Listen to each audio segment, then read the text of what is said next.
Lepo pozdravljeni iz knjižnice Litija. Jesen je prišla bogata z dogodki in lahko izpostavim dva izmed njih.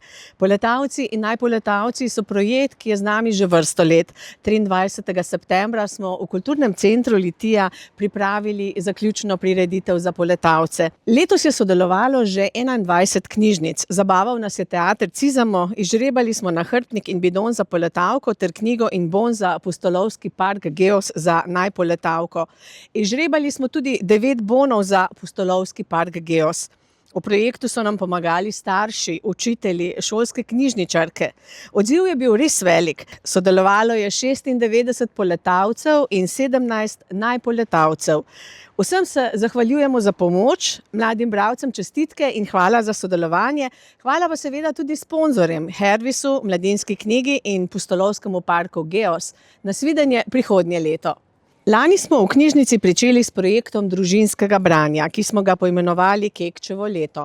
Obisk zeliščarke, kmetije, polstenje, dotaknili smo se vsebin, ki jih mladi bralci spoznajo v knjigah Josipa Vandota.